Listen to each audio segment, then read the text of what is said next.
தினசரி முஸ்லிம்களுக்கு எதிரான ஒரு கொடூரமான வெறுப்புகள் மிகப்பெரிய அளவில் இந்த கொரோனாவினுடைய ஆரம்ப காலகட்டத்தில் இருந்தது என்பதை நீங்களும் நானும் மறந்திருக்க மாட்டோம்.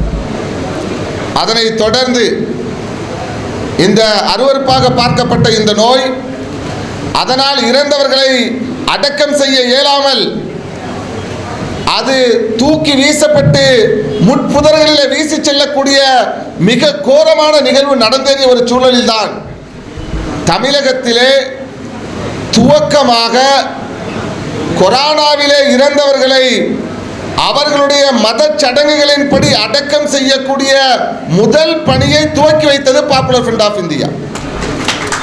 இதுதான் தமிழ்நாட்டில் நடந்தேறிய முதல் நிகழ்வு என்பதும் நான் இங்கே பதிவு செய்ய விரும்புகின்றேன். பாப்புலர் ஃப்ரண்ட் ஆஃப் இந்தியா அது தீர்மானித்த ஒரு விஷயம் என்னவென்று சொன்னால், பயம், அதனை மறிகடந்து நாம் முன்னோக்கி சென்றால்தான் இந்த நோயிலிருந்து நம்மால் பாதுகாப்பு பெற முடியும். RSS எதிர்ப்பதிலும் சமூகத்திற்கு நாம் சொல்லக்கூடிய ஒரு விடை, பயத்தை மறிகடந்து முன்னோக்கி செல்லுங்கள் என்பது போல இந்த நோயினுடைய தீவிரத்திலிருந்து நீங்கள் உங்களை காத்துக்கொள்ள பயத்தை மறிகடந்து செல்லுங்கள் என்று சொல்லக்கூடிய ஒரு செய்தியை தான் நான் மக்கள் மன்றத்திலே முன்வைத்தோம். ஏனென்றால் மருத்துவர்கள் கூட சொன்ன ஒரு செய்தி என்னவென்று சொன்னால், நோயினால் செத்தவனை விட பீதி வயப்பட்டு பயத்தினால் செத்தவதான் கொரோனாவிலே அதிகம். ஆதலால் அந்த பயத்தை மறிகடந்து மிக முக்கியமாக அந்த இறந்தவர்களுடைய உடல்களை அவரவர்களுடைய மத சடங்குகளுக்கு உட்பட்டு அதனை அடக்கம் செய்யக்கூடிய பணியை பாப்புலர் ஃப்ரண்ட் ஆஃப் இந்தியா துவக்கம் குறித்து முதலாவது அலையிலே தன்னுடைய வேலைகளை செய்தது. அதேபோல் கொரோனாவுடைய லாக்டவுனுடைய கொடுமைகள், மக்கள் எல்லாம் விழிபிதுங்கி நின்ற காலகட்டத்தில், ஏழைகள் உணவில்லாமல் இருந்த ஒரு காலகட்டத்தில் அவர்களுக்கு உணவளித்து நிவாரணப் பணிகளையும் பாப்புலர் ஃப்ரண்ட் ஆஃப் இந்தியா முன்னெடுத்தது. இரண்டாவது அலை அது மிகப்பெரிய பேர் அபாயமாக நமக்கு முன்னால் வந்து நின்றது. மூச்சு திணறி நம்முடைய கண் முன்னாலேயே நிறைய பேர் செத்து கொண்டிருக்கக்கூடிய காட்சிகளை பார்த்து உள்ளங்கள் எல்லாம் பதறி போகக்கூடிய ஒரு சூழல். சுவாசிப்பதற்கு ஆக்சிஜன் இல்லாமல் மருத்துவமனையுடைய வாசல்களில் இறந்து செல்லக்கூடிய ஏராளமான உயிர்கள் நம்ம கண் முன்னால் நடந்தது. அப்போதுதான் பாப்புலர் ஃப்ரண்ட் ஆஃப் இந்தியா இன்னொரு புதிய தீர்மானத்தை முன்னெடுத்தது. யாருக்கெல்லாம் ஆக்சிஜன் தேவையோ அவர்களுடைய இருப்பிடங்களுக்கு கொண்டு சென்று அந்த உயிரை காப்பாற்ற வேண்டும் என்று தமிழகத்திலே முதலாவதாக மொபைல் ஆக்சிஜன் என்று சொல்லக்கூடிய ஒரு புதிய வழிமுறையை பாப்புலர் ஃப்ரண்ட் ஆஃப் இந்தியா தமிழகத்திலே முன்னெடுத்தது.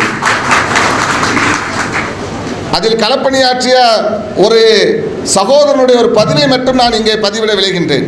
ஒரு நாளைக்கு அதிகபட்சம் 6லிருந்து 7 பேருக்கு தான் இந்த மொபைல் ஆக்சிஜனில் நம்மளால் அவங்களுக்கு ஆக்சிஜன் ப்ரொவைட் பண்ண முடியும், கொடுக்க முடியும். அப்படி கொடுத்து கொண்டிருக்கும்போது திடீரென ஒரு அழைப்பு அரசு மருத்துவமனையிலிருந்து வருகின்றது. ஒரு பெண்மணி பேசுகின்றால், என்னுடைய தந்தைக்கு ஆக்சிஜன் தேவைப்படுகின்றது, மதியானம் அட்மிட் பண்ணிட்டோம், நைட் ஆகுது, எங்களுக்கு ஆக்சிஜன் கிடைக்காம எங்களை வெளியே செல்ல அவர்கள் பணிக்கப்பட்டிருக்கின்றார்கள் என்று சொல்லக்கூடிய செய்தி. அந்த பெண்மணி பயங்கரமாக விசனப்பட்டு எப்படியாவது எங்களை காப்பாற்றுங்கள் என்பதாக அங்கிருந்து ஒரு குரல் கேட்கிறது. உடனடியாக நம்முடைய களப்பணியாளர்கள் ஓடோடி சென்றார்கள். அந்த பெண்மணியினுடைய தந்தைக்கு ஆக்சிஜனை கொடுத்தார்கள். அந்த உயிரை இறைவனுடைய கிருபையை கொண்டு காப்பாற்றினார்கள், வந்து விட்டார்கள். ரெண்டாவது அவங்கள்ட்ட இருந்து ஒரு கால் வந்துச்சு. நீங்கள் யாருன்னே தெரியாது, நீங்கள் உதவி செஞ்சீங்க, உங்களுக்கு நாங்கள் எவ்வளோ காசு தரணும்னு கேட்டாங்க. நாங்கள் தெளிவாக சொன்னோம், நாங்கள் காசிற்காக இந்த சேவையை செய்யவில்லை, மனிதநேய அடிப்படையில் உயிரை காக்க வேண்டும் என்ற அடிப்படையில் மாத்திரம்தான் இந்த சேவையை செய்கின்றோம் என்பதாக பதிவு செய்தோம். அடுத்து அந்த பெண்மணியிலிருந்து கொஞ்ச நேரம் கழிச்சு ஒரு கால் வருது. உங்களை என்னால் மறக்கவே முடியலை, நான் உங்களை கடவுளாக பார்க்கின்றேன் என்பதாக சொன்னார்கள். நாங்கள் சொன்னோம், நீங்கள் எங்களை கடவுளாக பார்க்க வேண்டாம், அந்த கடவுள் எங்களுக்கு செய்ய சொன்ன பணிகளை தான் என்ன பண்ணியிருக்கோம், நாங்கள் செஞ்சுருக்கோம்னு சொன்னோம். அடுத்து அவங்க சொன்னாங்க, நான் இப்போதுதான் உழைப்பதற்காக செல்கின்றேன், என்னுடைய முதல் மாத சம்பளத்தை உங்களுடைய இயக்கத்தை தேடி வந்து கொடுப்பேன் என்பதாக அவர்கள் எங்களிடத்தில் சொன்னார்கள். கிட்டத்தட்ட தேசம் முழுவதும் 7000த்திற்கும் மேற்பட்ட ஜனாசாக்களை, இறந்தவருடைய உடல்களை பாப்புலர் ஃப்ரண்ட் ஆஃப் இந்தியா அடக்கம் செய்திருக்கின்றது. தமிழகத்தில் மாத்திரம் 2000க்கும் மேற்பட்ட உடல்களை நாங்கள் அடக்கம் செய்திருக்கின்றோம். எல்லா விதமான மனிதநேய பணிகளையும் பாப்புலர் ஃப்ரண்ட் ஆஃப் இந்தியா இந்த 2வது அலையிலே முன்னெடுத்தது. அதில் மிக முக்கியமாக பாப்புலர் ஃப்ரண்ட் ஆஃப் இந்தியா செய்த ஒரு செய்தி என்னவென்று சொன்னால், சென்னையிலே மாநில தலைமையிடத்திலே ஒரு வார் ரூம் அமைத்து தமிழகம் முழுவதும் மாவட்ட அளவில் கொரோனா மீட்பு மையங்களை நிறுவி கிட்டத்தட்ட ஆயிரக்கணக்கான மக்களுக்கு கவுன்சிலிங், நன்கு பயிற்றுவிக்கப்பட்ட கவுன்சில் செய்யக்கூடிய ட்ரெயினர்களை கொண்டு அவர்களுக்கு அச்சத்தை போக்கி, வாழ்வின் மீது நம்பிக்கை ஏற்படுத்தி, பயத்தை போக்கி அவர்களுக்கு என்னவெல்லாம் உபதேசம் செய்ய முடியுமோ அந்த உபதேசத்தை கொடுத்து அவர்களை வாழச் செய்வதற்குண்டான வழிகளை செய்தது. அவர்களுக்கு தேவையான மருத்துவ சிகிச்சை அளித்தது. சென்னையில் ஒரு மினி ஹாஸ்பிட்டலை நிறுப்பி ஐசோலேஷன் வார்டு, அதில் தேவையான நிவாரணப் பணிகளை, அந்த ஒரு மருத்துவ சிகிச்சையை செய்து, இப்படி எல்லா விதமான பணிகள் கொரோனாவுடைய காலகட்டத்தில் என்னவெல்லாம் இருக்கின்றதோ எல்லா பணிகளையும் கொரோனாவுடைய 2ஆம் அலையிலே பாப்புலர் ஃப்ரண்ட் ஆஃப் இந்தியா இன்று நாடு முழுவதும் செய்து முடித்திருக்கின்றது. அதேபோல் இந்த கொரோனாவுடைய ஒரு பாடமாக, படிப்பினையாக நாம் எடுக்க வேண்டியது என்ன? நான் இங்கே அழுத்தமாக சொல்ல வரக்கூடிய செய்தி அது மாத்திரம்தான். இன்று நாட்டை ஒரு மதவெறி கூட்டம் ஆண்டு கொண்டிருக்கின்றது. மக்களை மத ரீதியாக, ஜாதி ரீதியாக பிரித்தெடுத்து அங்கே மனிதத்துவத்தை அழித்து மனிதர்களுக்கு மத்தியில் இரத்தத்தை ஓட்டக்கூடிய அரக்கர்கள் இன்று ஆட்சி செய்து கொண்டிருக்கின்றார்கள். அவர்கள் நமக்கு மத்தியில் பிளவுகளை ஏற்படுத்துவதற்காக பல்வேறு சதிகளை அரங்கேற்றிக் கொண்டிருக்கின்றார்கள்.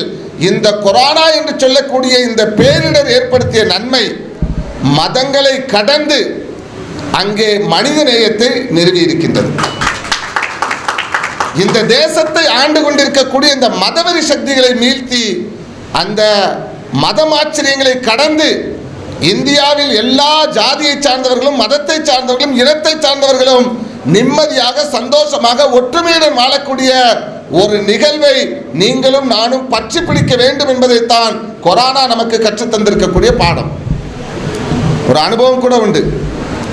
RSS அவர்கள் எங்களை தீவிர எதிரிகளாக பார்க்கின்றார்கள், நாங்களும் அவர்களை தீவிர எதிரிகளாக பார்க்கின்றோம்.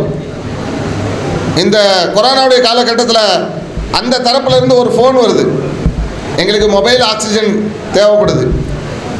எடுத்து கேட்டதுன்னா பாப்புலர்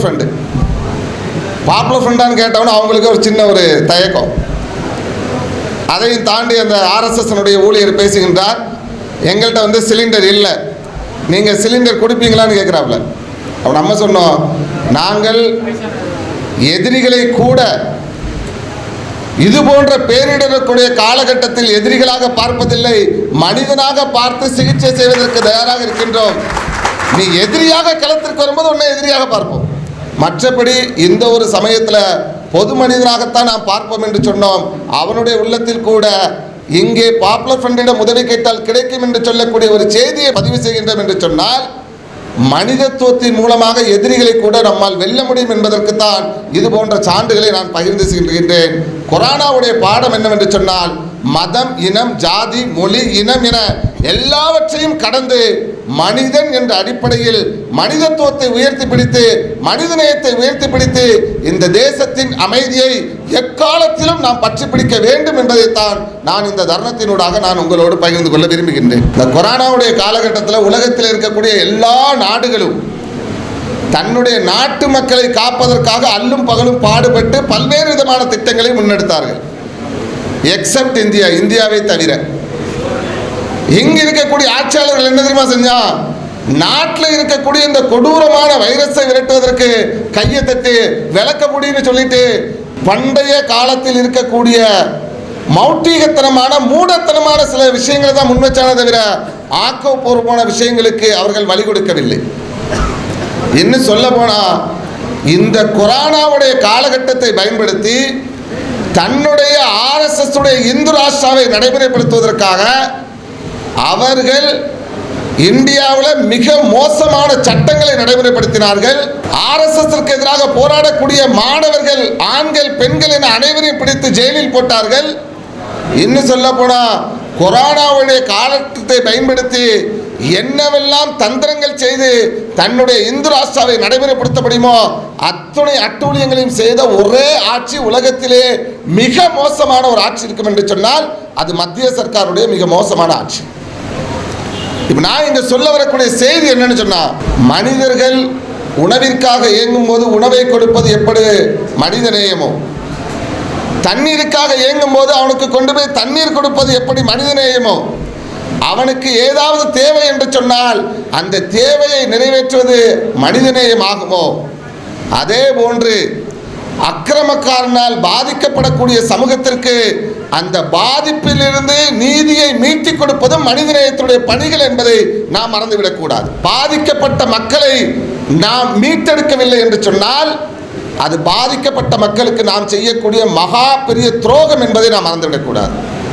ஆக எப்படி கொரோனாவுடைய காலகட்டத்தில் மனித சமூகம் பாதிக்கப்படும் போது தன்னுயிரை துச்சமாக மதித்து ஈடில்லாத மனிதநேய பணிகளை செய்து இன்று மிகப்பெரிய ஒரு போராளிகளாக வீரர்களாக இன்று கௌரவிக்கப்பட்டிருக்கின்றோமோ, இங்கு வந்திருக்கக்கூடிய அத்துணை களப்போராளிகளுக்கும் நான் சொல்லக்கூடிய செய்தி, இந்த தேசத்தை அழிக்கக்கூடிய கொள்கையை கொண்ட, இந்த தேசத்துடைய மக்களை மத ரீதியாக பிரித்து ஜாதி ரீதியாக பிரித்து மக்களை அழிக்கக்கூடிய சித்தாந்தத்தை கொண்ட மதவெறி சக்தியாக இருக்கக்கூடிய இந்த பாசிச பாஜகவிடம் இருந்து இந்த பாதிக்கப்பட்ட மக்களை காப்பதற்காக நாம் ஒவ்வொருவரும் போராடுவது அதுவும் மனிதநேய பணிதான் என்பதை நாம் விளங்கிக் கொண்டு இங்கே வந்திருக்கக்கூடிய நாம் அனைவரும் எப்படி கொரோனாவை உலகத்திலிருந்து விரட்டுவதற்காக கொரோனாவினால் பாதிக்கப்பட்ட மக்களுக்காக உதவிக்கரம் நீட்டினோமோ, அதே போல இந்த தேசத்தை பீடித்திருக்கக்கூடிய